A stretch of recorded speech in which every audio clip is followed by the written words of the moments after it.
हर वर्ग, हर समाज को पुनः वापस जोड़ने के लिए ये कार्यक्रम रखा गया, ये यात्रा रखी गई है। ना मेरी कोई दुश्मनी है। वापस से चुनावी मैदान में उतरना चाहते हैं, ऐसा कुछ है? तैयारी पूरी है, इसमें कोई संकोच की बात कहने में कोई संकोच नहीं है। अच्छा, आपकी कोई पसंदीदा सीट जहाँ से आप चाहते हैं आगामी चुनावों में चुनाव लड़ना?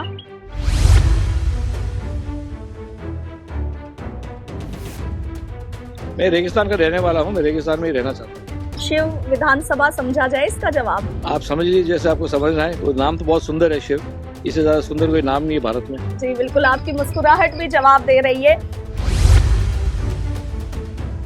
जब आपने वसुंधरा राजे के खिलाफ चुनाव लड़ा झालारा पाटन से, वो राजस्थान में वातावरण बदल गया, तो जब वातावरण बदला है तो अपने को कुछ पुरानी बातें बीच में रखकर कोई आगे कार्य करने की आवश्यकता नहीं है। कौन सी सरकार का कार्यकाल अभी सबसे ज्यादा पसंद आ रहा है? वर्तमान की सरकार को ही मैं से प्रसन्न हूँ और इसमें कोई अहंकार की राजनीति नहीं है। कि अशोक गहलोत या सचिन पायलट, आप किसकी राजनीति को ज्यादा दिलचस्प मानते हैं सियासी लिहाज से? मैं तो सचिन से ज्यादा संपर्क में हूँ, स्वाभाविक है कि मैं सचिन को ज्यादा पसंद करूंगा। ये वसुंधरा राजे से मुलाकात हुई इतने लंबे अरसे बाद आपकी कभी? जी नहीं, मैं उनको बाद में मिला नहीं।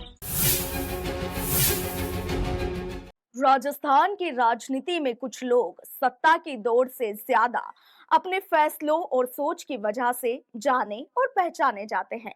विरासत के साथ आगे बढ़ना, अपनी अलग राय रखना और जरूरत पड़ने पर कठिन फैसले लेना, इन्हीं सब अनुभवों के साथ आज हमारे साथ जुड़े हैं पूर्व सांसद और बीजेपी से वरिष्ठ नेता कर्नल मानवेंद्र सिंह जसोल। सर, आपका बहुत बहुत स्वागत है पंजाब केसरी राजस्थान पर।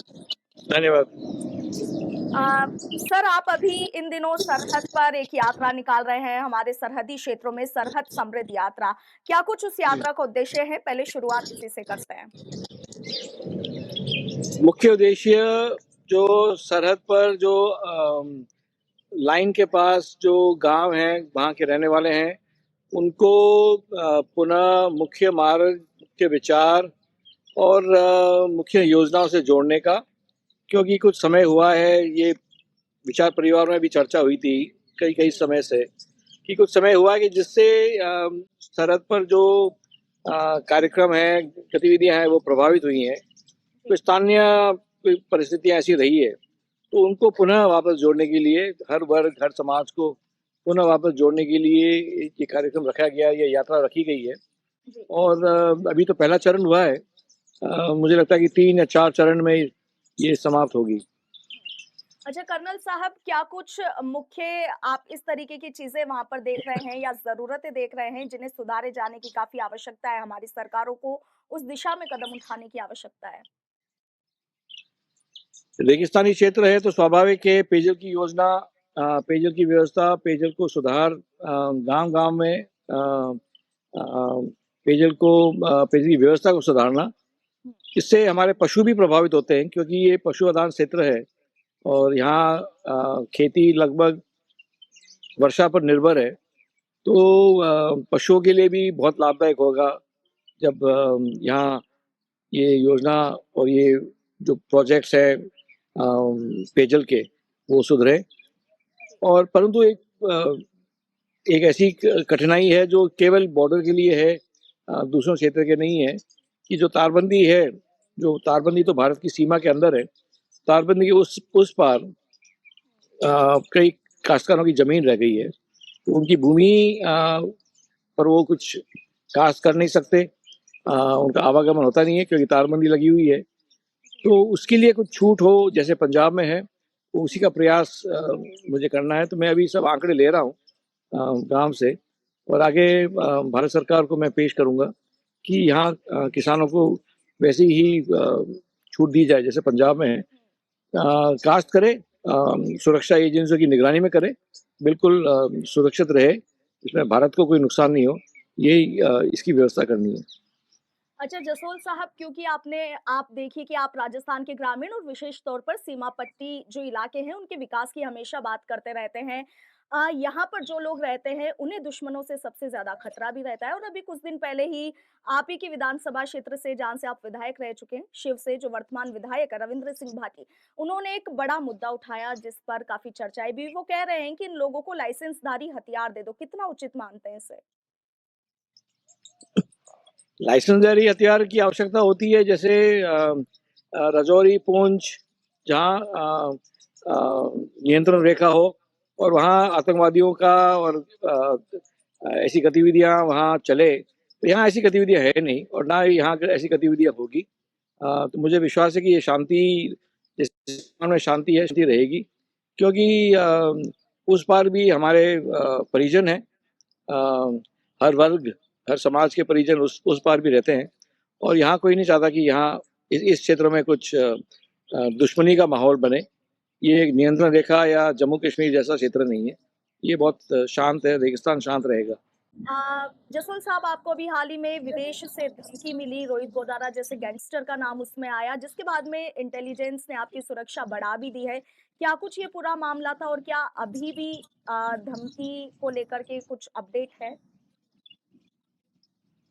नहीं, मेरे पास अपडेट नहीं है, ये तो इंटेलिजेंस का मामला है। उन्होंने ही मुझे कहा कि ऐसा कुछ है और सावधानी रखनी है। मुझे तो ईश्वर पर विश्वास है, देवी माँ पर विश्वास है, परंतु पुलिस कर्मियों ने कुछ शक्ति बढ़ाई है, वही, और कुछ नहीं। तो जसवंत साहब, इसके पीछे की वजह क्या है? आपको धमकी क्यों दी गई? क्या इस मामले में कुछ बता सकते हैं? किसी से कोई दुश्मनी या आपको धमकी देने की वजह क्या है? ना मुझे कोई जानकारी नहीं है, ना मेरी कोई दुश्मनी है और ये पुलिस का विषय है, सुरक्षा एजेंसी का विषय है, वो ज़्यादा जानकार है इस बारे में। अच्छा, इन दिनों सोशल मीडिया पर एक बात चल रही है जसोल साहब, लोग कह रहे हैं कि आप जो सरहद समृद्धि यात्रा निकाल रहे हैं वो 2028 के विजन के हिसाब से निकाल रहे हैं, वापस से चुनावी मैदान में उतरना चाहते हैं, ऐसा कुछ है? देखिए, जो भी राजनीति में सक्रिय है, वो हर व्यक्ति किसी न किसी स्तर पर चुनाव लड़ना चाहते हैं और जनता की सेवा के लिए उनका प्रतिनिधित्व करना चाहते हैं। तो स्वाभाविक है कि मैं भी करना चाहता हूँ। ये विषय मेरे और पार्टी के बीच में है और जैसे पार्टी निर्णय लेगी 28 में, 29 में, जैसे भी लेगी, उसके अनुसार मैं कार्य करूँगा। तैयारी पूरी है, इसमें कोई संकोच की बात कहने में कोई संकोच नहीं है। वो निर्देश जैसे पार्टी के होंगे वैसे करेंगे, परंतु अभी तो बहुत दूर है ना चुनाव। आज का जो यात्रा है, इस यात्रा से चुनाव कैसे प्रभावित होगा, ये मेरी जानकारी से बाहर है। अच्छा, आपकी कोई पसंदीदा सीट जहां से आप चाहते हैं आगामी चुनावों में चुनाव लड़ना? मैं रेगिस्तान का रहने वाला हूँ, मैं रेगिस्तान में ही रहना चाहता हूँ। शिव विधानसभा समझा जाए इसका जवाब? आप समझ लीजिए जैसे आपको समझना है, वो नाम तो बहुत सुंदर है शिव, इससे ज़्यादा सुंदर कोई नाम नहीं है भारत में। जी, बिल्कुल, आपकी मुस्कुराहट भी जवाब दे रही है। अच्छा जसोल साहब, आप हमेशा से अपने फैसलों को लेकर राजस्थान की राजनीति में काफ़ी सुर्खियों में रहे हैं। एक बार तो आप पहले बीजेपी में थे, फिर आप कांग्रेस में गए, फिर से बीजेपी में गए। वो वक़्त कैसा था जब आपने वसुंधरा राजे के खिलाफ चुनाव लड़ा झालारा पाटन से? वो फैसला कैसा था आपका? क्या आपको उस फैसले को कितना आप उसे उचित मानते हैं अभी आगामी वर्तमान राजनीति के परिप्रेक्ष्य से? वर्तमान की राजनीति और उस समय की राजनीति में बहुत अंतर है। उस समय कुछ परिस्थितियाँ ऐसी थी, तो निर्णय उस हिसाब से कार्यकर्ताओं की मांग को सुनकर मद्देनज़र रखते हुए ये मांग उठी और वो निर्णय उस हिसाब से हुआ। परिस्थितियाँ बदल गई और राजस्थान में वातावरण बदल गया। तो जब वातावरण बदला है, तो अपने को कुछ पुरानी बातें बीच में रखकर कोई आगे कार्य करने की आवश्यकता नहीं है। अब तो जैसे विचार हैं, जैसे संस्कार हैं, उसके अनुसार ही चल रहे हैं। अच्छा जसोल साहब, क्योंकि आपने वसुंधरा राजे की राजनीति का भी दौर जिया है जब वो राजस्थान के मुख्यमंत्री थी और वर्तमान में भजनलाल सरकार अभी आपकी है। आपको कौन सी सरकार का कार्यकाल अभी सबसे ज्यादा पसंद आ रहा है? मैं तो वर्तमान में रह रहा हूँ, वर्तमान की सरकार को ही मैं से प्रसन्न हूँ, क्योंकि वर्तमान की सरकार आम कार्यकर्ता की मांग सुन रही है, बात सुन रही है और इसमें कोई अहंकार की राजनीति नहीं है। जी। अच्छा, क्योंकि आप कांग्रेस में भी रहे, कांग्रेस को लेकर के इन दिनों राजस्थान में एक पॉलिटिकल नैरेटिव जनता के बीच में चलता है कि अशोक गहलोत या सचिन पायलट। आप किसकी राजनीति को ज्यादा दिलचस्प मानते हैं सियासी लिहाज से? मैं तो सचिन से ज़्यादा संपर्क में हूँ और पहले भी था, हम दोनों साथ सांसद बने थे, तो स्वाभाविक है कि मैं सचिन को ज़्यादा पसंद करूँगा। जी। कर्नल साहब, इन दिनों बांग्लादेश हिंसा को लेकर के काफ़ी माहौल गरमाया हुआ है, उस पर भी आपसे सवाल है क्योंकि आपके पिता विदेश मंत्री भी रह चुके हैं, आप खुद कर्नल रह चुके हैं, सांसद रह चुके हैं। बांग्लादेश हिंसा को लेकर क्या कहेंगे? देशवासियों से क्या अपील करेंगे? हमारी सरकार से क्या कहेंगे? बांग्लादेश देखिए बांग्लादेश एक भारत का एक भाग रहा है, तो सांस्कृतिक दृष्टि से देखें तो हमेशा भारत का भाग रहेगा। राजनीतिक परिस्थितियाँ ऐसी रही कि वो अंग भारत से अलग हो गया, परंतु संपर्क और वो भूमि वो लोग हमेशा सांस्कृतिक कनेक्शन तो रहेगा। और आज की जो गतिविधियाँ हैं, वो उसमें भारत विरोधी गतिविधियाँ आगे बढ़ी हैं, एक चिंता का विषय है और मुझे पूरा विश्वास है क्योंकि ये बात भारत सरकार लेवल की बात है और मुझे फिर पूरा विश्वास है कि भारत सरकार इस पर सक्रिय है और निगरानी रख रही है कि ये जो गलत वातावरण है, वो आगे ज़्यादा नहीं फैले। जी। जसोल साहब, अंतिम प्रश्न, क्योंकि अभी आप ही ने कुछ देर पहले कहा कि वर्तमान की राजनीति में काफ़ी बदलाव आ गए हैं, इन दिनों की जो सियासत हो रही है वो बदल गई है। मगर कई लोग हैं जो अभी राजनीति में आ रहे हैं, युवा नेता हैं, उन्हें क्या संदेश देना चाहेंगे? क्या कहेंगे कि हमें क्या सुधार करने की ज़रूरत है? जी, मैं कह रहा था कि जिस किसी को भी राजनीति में प्रवेश करना हो मैं हमेशा उनको यही सुझाव देता हूँ कि आप पहले पढ़ाई करके कुछ देर के लिए नौकरी करें, चाहे प्राइवेट की नौकरी हो, चाहे सरकारी नौकरी हो, उसके बारे में मैं कुछ टिप्पणी नहीं करूँगा।